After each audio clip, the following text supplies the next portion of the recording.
namwe muzamenya ukuri, kandi ukuri niko kuzababatura. Yohana 8:32.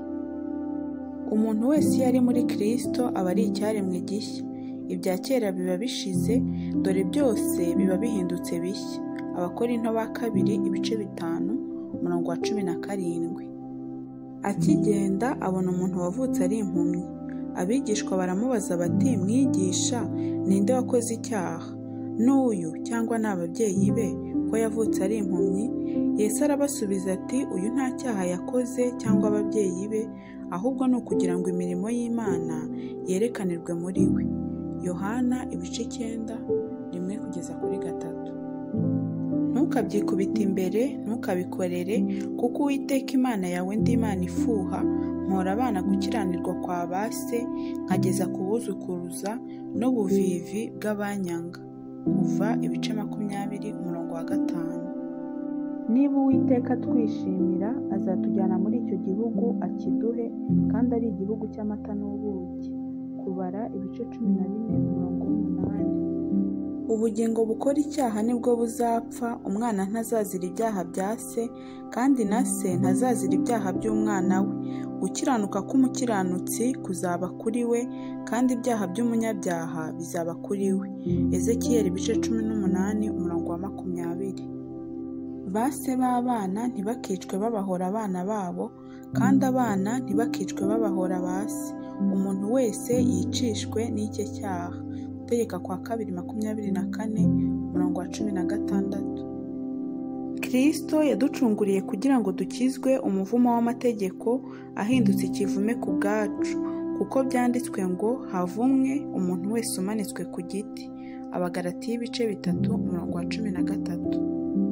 Uwiteka anyura imbere ye arivuga ati, Uwiteka, Uwiteka, Imana y'ibambe n'imbabazi, itinda kurakara, ifite kugira neza kwinshi n'umurava mwinshi, igumanira abantu imbabazi, ikageza ku buzukuruza babo b'ibihe 1000, ibabarira gukiranirwa n'ibicumuro n'ibyaha. Ntitsindishiriza na hato abo gutsindwa, ihora abana gukiranirwa kwa ba se, ikageza ku buzukuru n'abuzukuruza n'ubuvivi. Kuva 34:6-7. Ubwoko bwanjye burimbuwe buzize kutagira ubwenge. Ubwo uretse ubwenge, nanjye nzakureka, we kumbera umutambyi. Ubwo wibagiwe amategeko y'Imana yawe, nanjye nzibagirwa abana bawe. Hoseya 4:6. Ariko ntiyica abana babo, ahubwo agenza nk'uko byanditswe mu mategeko yo mu gitabo cya Mose, uko Uwiteka yategetse ati, ba se ntibakicwe babahora abana babo, kandi abana ntibakicwe babahora ba se, ahubwo umuntu wese azicwe bamuhora icye cyaha. Ingoma za 2:25-4. Uku ni ko Uwiteka avuga ati, havumwe umuntu wiringira undi muntu, akishima amaboko ye mu mutima we, akimura Uwiteka. Yeremiya 17:5. Kuko tudakirana n'abafite amaraso n'umubiri, ahubwo dukirana n'abatware n'abafite ubushobozi, n'abategeka iyi si y'umwijima, n'imyuka mibi y'ahantu ho mu ijuru. Abefesi 6:12. Kuko itegeko ry'umwuka w'ubugingo bwo muri Kristo Yesu ryambatuye ububata bw'itegeko ry'ibyaha n'urupfu. Abaroma 8:2. Mwaturirane ibyaha byanyu kandi musabirane kugira ngo mukizwe. Gusenga k'umukiranutsi kugira umumaro mwinshi iyo asenganye umwete. Yakobo 5:17. Ariko nitwatura ibyaha byacu niyo yo kwizerwa, kandi ikiranukira kutubabarira ibyaha byacu no kutwezaho gukiranirwa kose. Yohana 1:1-9. Ururimi ni rwo rwica kandi ni rwo rukiza. Abarukunda bazatungwa n'icyo ruzana. Imigani 18:21. Mutima wanjye himbaza Uwiteka, mwa bindimo byose mwe muhimbaza izina rye ryera. Mutima wanjye himbaza Uwiteka, ntiwibagirwe ibyiza yakugiriye byose. Niwe ubabarira ibyo wakiraniwe byose, agakiza indwara zawe zose, agacungura ubugingo bwawe ngo butajya muri rwa rwobo, akakwambika imbabazi no kugirirwa neza nk'ikamba. Agahaza ubusaza bwawe ibyiza, agatuma usubira mu busore bushya bumeze nk'ubw'ikizu. Uwiteka akora ibyo gukiranuka, aca imanza zitabera, zirenganura abarenganywa. Yamenyesheje Mose inzira ze, imirimo ye yayimenyesheje abana ba Isirayeli.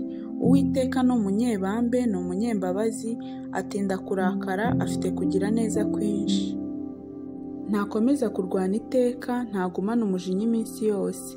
Ntiyatugiriye ibihwanye n'ibyaha byacu, ntiyatwituye ibihwanye no gukiranirwa kwacu. Nk'uko ijuru ryitaruye isi, niko imbabazi agirira abamwubaha zingana. Nk'uko aho izuba rirasira hitaruye aho rirengera, uko niko yajyanye kure ibicumuro byacu. Nk'uko se w'abana abagirira ibambe, niko Uwiteka rigirira abamwubaha, kuko azi imiremerwe yacu, yibuka ko turi umukungugu. Iby'umuntu iminsi yimeze nk'iy'utwatsi, nk'ururabyo rwo mu gasozi niko ashisha. Nk'uko umuyaga urunyuraho rugashira, ahantu harwo ntihazarumenya ukundi. Ariko imbabazi Uwiteka agirira abamwubaha zahereye kera kose, zizageza iteka ryose. Gukiranuka kwe kugera ku buzukuru babo. Niko agirira abitondera isezerano rye, bakibuka amategeko ye bakayakomeza. Uwiteka yakomeje intebe ye mu ijuru, ubwami bwe butegeka byose. Muhimbaze Uwiteka mwa bamarayika be mwe, mwa banyambaraga nyinshi mwe basohoza itegeko rye, mukumvira ijwi ry'ijambo rye. Muhimbaze Uwiteka mwa ngabo ze zose mwe, mwa bagaragu be mwe bakora ibyo akunda. Muhimbaze Uwiteka mwa mirimo ye yose mwe, muhimbarize ahantu ategeka hose. Mutima wanjye himbaza Uwiteka. Zaburi y'103. Nugira umwete wo kumvira Uwiteka Imana yawe, n'uwo kwitondera amategeko yayo yose ngo utegeke uyu munsi, Uwiteka Imana yawe izagusumbisha amahanga yose yo mu isi, kandi iyi migisha yose izakuzaho ikugereho niwumvira Uwiteka Imana yawe. Uzagirira umugisha mu mudugudu, uzawugirira no mu mirima.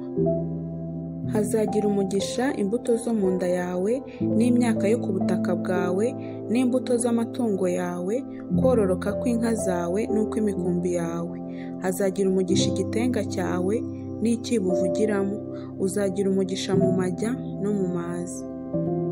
Uwiteka azatuma ababisha bawe baguhagurukiye banesherezwa imbere yawe, bazaca mu nzira imwe bagusanganiye, baguhunge baciye mu nzira ndwi. Uwiteka azategeka umugisha kuba mu bigega byawe no mu byo ugerageza gukora byose, kandi azaguhera umugisha mu gihugu Uwiteka Imana yawe iguha. Uwiteka azagukomereza kumubera ubwoko bwera, nk'uko yakurahiye, niwitondera amategeko y'Uwiteka Imana yawe, ukagenda mu nzira ikuyoboye. Amahanga yo mu isi yose azabona yuko witiriwe izina ry'Uwiteka agutinya. Kandi Uwiteka azakugwiriza ibyiza by'imbuto zo mu nda yawe, n'iby'iz'amatungo yawe, n'iby'imyaka yo ku butaka bwawe, mu gihugu Uwiteka yarahiye ba sekuruza banyu yuko azaguha.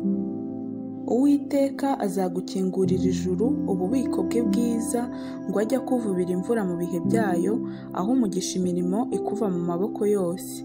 Uzaguriza amahanga menshi, maze ntuzayaguzaho. Uwiteka azaguhindura umutwe, ntazaguhindura umurizo, uzaba hejuru gusa ntuzaba hasi. Niwumvira amategeko y'Uwiteka Imana yawe, ngo utegeke uyu munsi ukayitondera. Ntuteshuke iburyo cyangwa ibumoso ngo uve mu byo ngutegeka uyu munsi byose, uhindukirire izindi mana uzikorere. Ariko nutumvira Uwiteka Imana yawe ngo witondere amategeko yayo y'uburyo bwose ngo utegeke uyu munsi, iyi mivumo yose izakuzaho ikugereho. Gutegeka kwa kabiri, ibice 28, umurongo wa mbere kugeza kwa 15.